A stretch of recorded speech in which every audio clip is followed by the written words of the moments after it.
but that's the main difference. It's like old TV back in the 50s and 60s, you know, when it was Cinescope, where it was live. That's what, okay. And sometimes I wish I did a podcast because, I mean, there's been some guests, you know, that I could really edit things out. Anyway, we'll be back in about 2.5 minutes. I don't know if you drink coffee or tea. Now's the time and run to get it. We'll be back. That's what I'll do. Okay, I'm going to put you on hold, and we'll be back with Hercules on Night Dreams Talk Radio After Dark.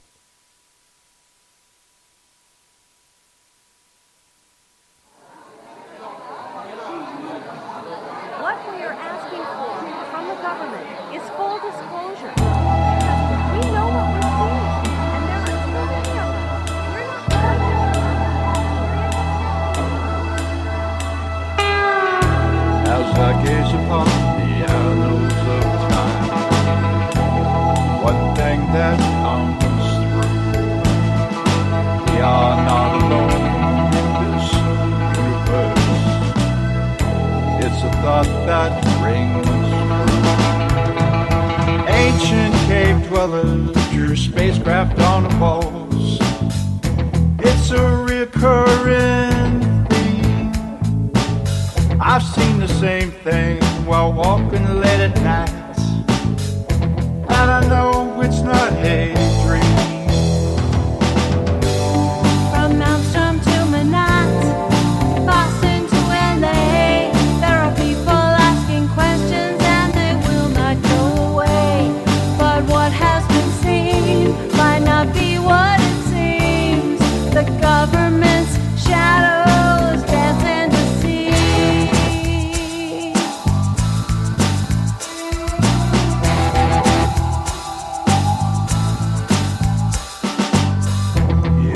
Tell the truth, they will ridicule everything you say and do. It's all part of a deception. It's a puppet master's tool. And I've seen those craft shut down the silos from 10 miles away. And there ain't nothing that the Pentagon can do. They can't make them go away. You can advertise your business on Night Dreams Talk Radio, and you will be heard worldwide. Why not contact us at nightdreamstalkradio@gmail.com. If you would like to hear Night Dreams Talk Radio on your local radio station, let them know. Tell them to check out www.nightdreamstalkradio.com. And thank you. Ladies and gentlemen, here it is. The most listened to radio show on the planet. Even the other stations are tuned in too.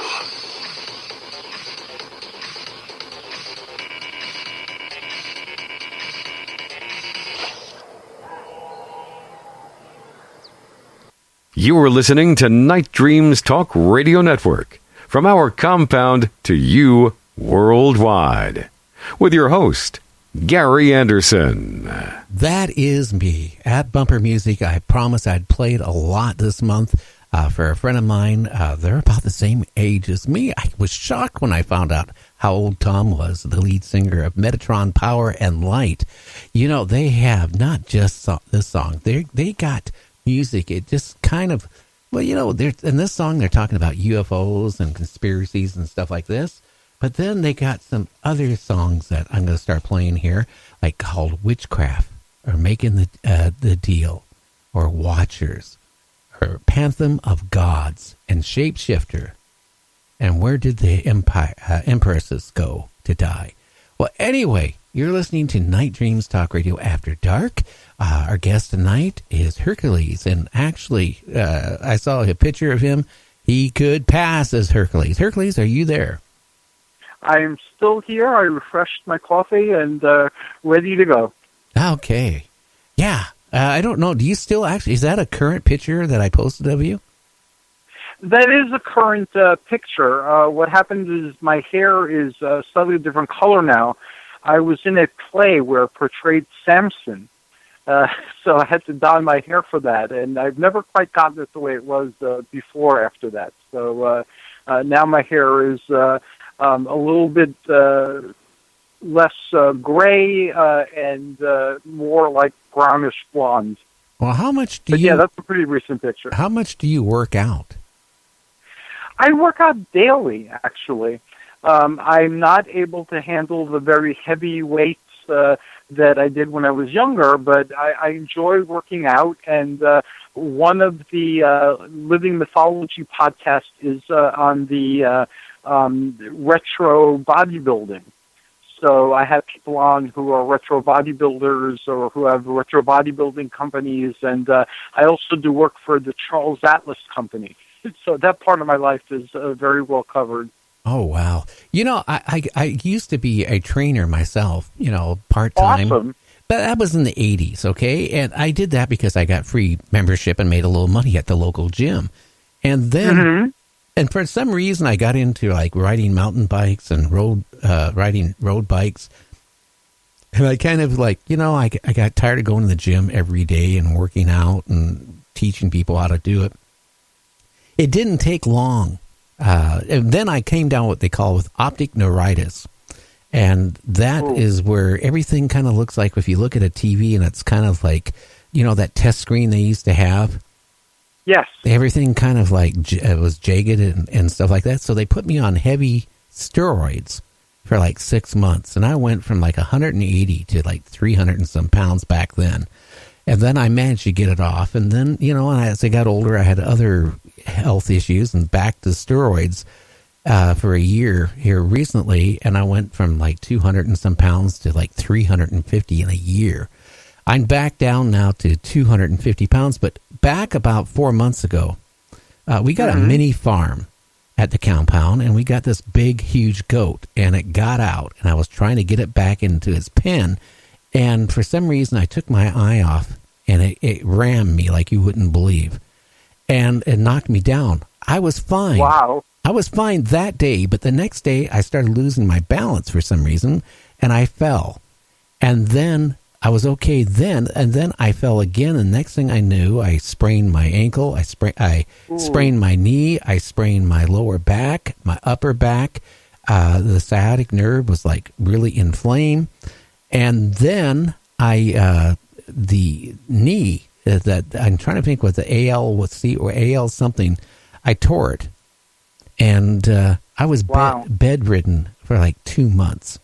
And then, you know, when I was young, I got hurt one time, and I was in bed for like 6 months. But you know what? After 6 months, I got out of bed, and I could still walk. You know, I couldn't walk far, but I could walk through the house.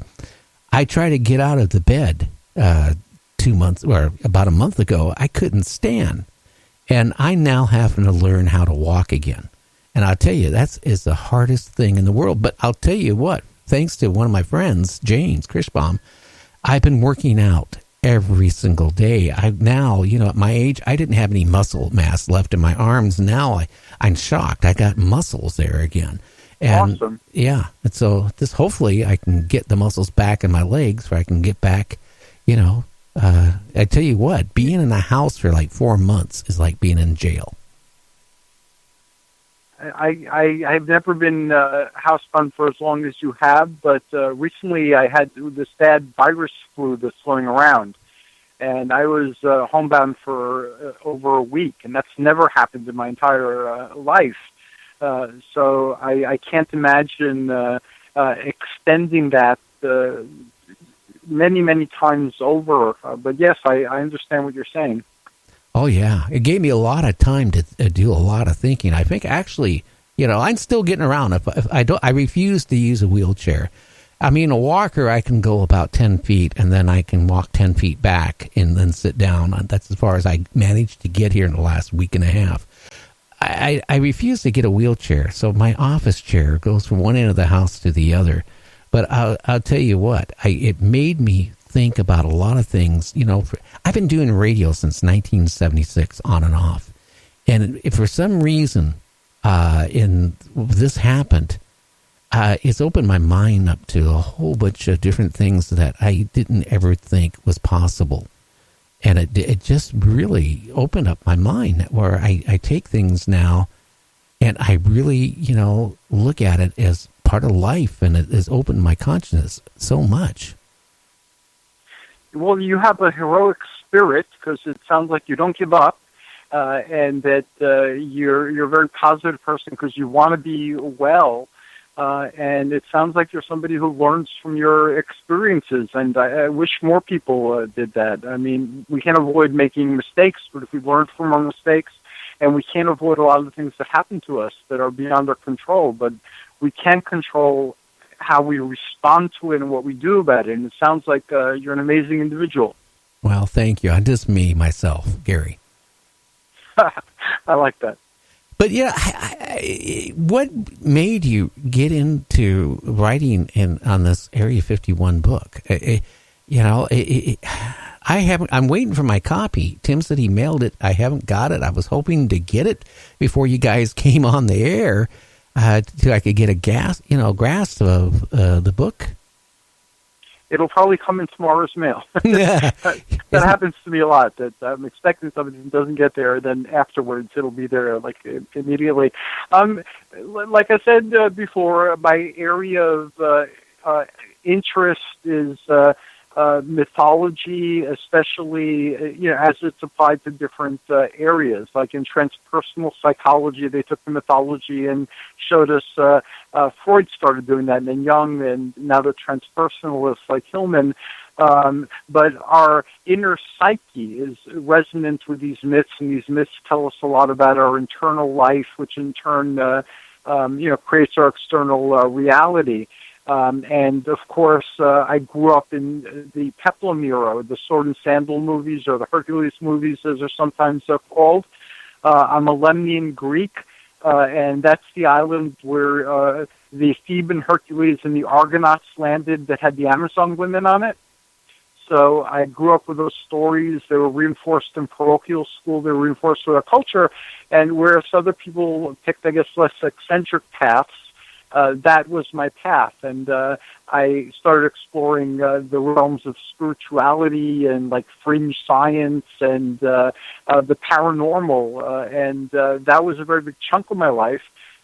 Till I was in my late 40s, I guess early 50s, I had a career in the human services. I worked in hospitals and not-for-profit organizations and educational institutions where I help people primarily interface better with our culture. So these were people who had problems like mental illness or substance abuse, or they came from someplace else and hadn't acculturated yet, or they had criminal backgrounds. So I worked with them on these particular areas. And then it came to a point where I couldn't do that anymore. And I went back to the things that I loved, and I've always written for like e-zines and magazines. I published a few fanzines, and I've been written about a number of times, and that was something I enjoyed doing. So I started writing initially for e-zines, and I published a couple of e-books. And then when Tim put out the call for a submission, I put out a submission, and he accepted it. And that opened up a whole new door for me. And now I find myself spending as much time doing that as I do giving lectures and workshops and teaching and doing things like that. So it's become a very valued part of my life, and I'm very honored to have been in so many books, and in this latest one with Area 51. And the story you told before of all the people who want to occupy Area 51 or storm Area 51, they're reacting to stories that they've heard. They're reacting to tales that they partially believe or want to debunk. They want to know the truth behind the mystery. And whether they act on it or not. That's the power of these stories, these modern myths, which are many times reflections of older stories or more ancient myths and legends. So that's the area where I feel most alive. Well, and that's where I live as much as I possibly can. Well, getting back like the area, storming Area 51, I look at